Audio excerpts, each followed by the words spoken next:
Amity Silks, Kanchipuram Saree Store, now in Vijayawada. Exclusive Pattu Sarees, Salwas and Lehengas. Sanju Samson ఐపీఎల్లో వరుసగా 3 మ్యాచ్ల్లో విఫలమైన తర్వాత పూర్తిగా మరొకసారి ఏమైంది సంజు శాంసన్ కని రకరకాలుగా విమర్శలు వ్యక్తమవుతున్నటువంటి సందర్భంలో ఆ విమర్శలకు చెక్ పెడుతూ ఒకే ఒక మ్యాచ్లో అద్భుత ఇన్నింగ్స్ ఆడి సూపర్ సెంచరీ నమోదు చేసి 2026 ఐపీఎల్ సీజన్లోనే మొట్టమొదటి సెంచరీ నమోదు చేసి తన బ్యాటింగ్ విధ్వంసం ఎలా ఉంటుందో మరొకసారి రుచి చూపించాడు సంజు శాంసన్. నిన్న జరిగినటువంటి మ్యాచ్లో చెన్నై సూపర్ కింగ్స్ మొదటి విక్టరీ నమోదు చేసింది. కారణం సంజు శాంసన్ తన బ్యాట్కి పని చెప్పడం. ఆల్రెడీ మనం అనుకున్న ఒక్కసారి కనుక సంజు శాంసన్ కనుక నిలబడితే తన బ్యాట్కి కనుక పని చెప్తే సిఎస్కే ఈజీగా గెలుపు బాటలో పయనిస్తుంది. గత 3 మ్యాచ్ల్లో అంతకుముందు వరుసగా ఫెయిల్ అవ్వడం కారణంగా సంజు శాంసన్ ఓటమి పాలైపోయింది. సిఎస్కే 4వ మ్యాచ్లో అద్భుతమైనటువంటి బ్యాటింగ్ చేయడంతో ఢిల్లీ క్యాపిటల్స్తో చెన్నైలోని ఎంఏ చిదంబరం స్టేడియం వేదికగా జరిగినటువంటి మ్యాచ్లో సంజు విధ్వంసకరమైనటువంటి సెంచరీతో కథం తొక్కాడు. కేవలం 56 బంతుల్లో 15 ఫోర్లు 6 సిక్సర్లతో 115 పరుగులు చేసి అజేయంగా నిలిచాడు. చెన్నై భారీ స్కోర్కి బాటలు వేశాడు ఈ యొక్క అద్భుత ఇన్నింగ్స్తో. కాగా ఐపీఎల్లో సంజు శాంసన్కి ఇది 4వ సెంచరీ, ఈ సీజన్లో మొదటి సెంచరీ.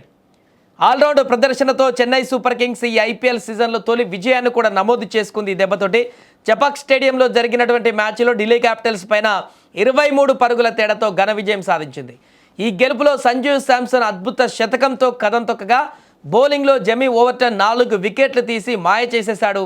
ఈ విజయంతో చపాక్ స్టేడియంలో వరుసగా 6 ఓటముల పరంపరకు చెన్నై బ్రేక్ వేసేసింది. మొదట బ్యాటింగ్ చేసినటువంటి చెన్నై సూపర్ కింగ్స్ నిర్ణీత 20 ఓవర్లలో 2 వికెట్ల నష్టానికి 212 పరుగుల భారీ స్కోర్ చేసింది. ఇక ఆ తర్వాత టీ20 ప్రపంచ కప్ హీరో సంజు శాంసన్, ప్రపంచ కప్ టీ20 హీరోగా మిగిలినటువంటి సంజు శాంసన్ ఆకాశమే అద్దుగా చెలరేగిపోయాడు. మొదట బ్యాటింగ్ చేసి కేవలం 56 బంతుల్లోనే 15 ఫోర్లు 4 సిక్సర్లతో 115 పరుగులు చేసి అజేయంగా నిలిచాడు. ఈ సీజన్లో ఇదే తొలి సెంచరీ కూడా, అన్ని జట్లకు కలిపి మొదటి సెంచరీ కూడా సంజు శాంసన్ సెంచరీతోనే రికార్డుగా వచ్చేసింది. సిఎస్కే తరపున సెంచరీ చేసినటువంటి తొలి వికెట్ కీపర్ బ్యాటర్గా కూడా సంజు రికార్డు సృష్టించాడు. ఇప్పుడు యువ ఆటగాడు ఆయుష్ మాత్రే కూడా 36 బంతుల్లో 59 పరుగులు చేసి అద్భుత హాఫ్ సెంచరీ చేసి రాణించాడు.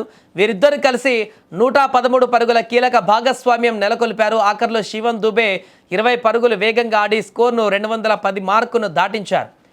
ఇక భారీ లక్ష్య ఛేదనలో ఢిల్లీ క్యాపిటల్స్ ధీటుగానే బదులిచ్చింది. ఓపెనర్లు నిశంక 41, కేఎల్ రాహుల్ శుభారంభం అందించారు. అయితే కీలక దశలో చెన్నై బౌలర్లు పుంజుకోవడంతో ఢిల్లీ ఇన్నింగ్స్ ఒక్కసారిగా కుప్పకొల్లింది.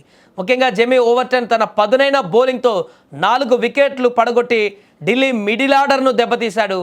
అరంగేట్ర బౌలర్ గుర్జీప్నీత్ సింగ్ కూడా, అన్షుల్ కంబోజ్ కూడా మంచిగా బౌలింగ్ చేసి రాణించారు. ఒక దశలో స్టబ్స్ 38 బంతుల్లో 60 పరుగులు చేసి ఒంటరి పోరాటం చేస్తూ ఢిల్లీ శిబిరంలో ఆశలు చెలరేగించాడు. తను నిలబడితే చివరి వరకు మ్యాచ్ గెలిచేటువంటి అవకాశం ఉన్నట్టుగా కనిపించింది.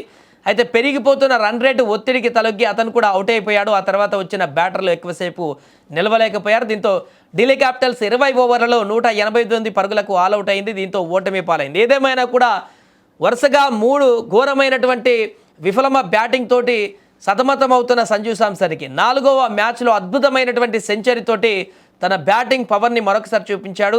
నాలో ఇంకా ఎలాంటి సత్తువ తగ్గలేదంటూ నిరూపించాడు. ఫామ్ కోల్పోయినటువంటి చిన్న విమర్శలు కూడా చెక్ పెడుతూ తన అద్భుతమైనటువంటి ప్రదర్శనతోటి చెన్నైకి మొదటి విక్టరీని అందించాడు. ఇక వచ్చేటువంటి మ్యాచ్ల్లో కూడా ఇదే ప్రదర్శన సంజు గనక చేయగలిగితే, ఇదే రకమైనటువంటి ఆటను కనబరచగలిగితే ఇప్పటికే 3 మ్యాచ్ల ఓటమికి బదులు తీర్చుకునేటువంటి అవకాశం చెన్నైకి ఉన్నట్టుగా అయితే కనబడుతుంది.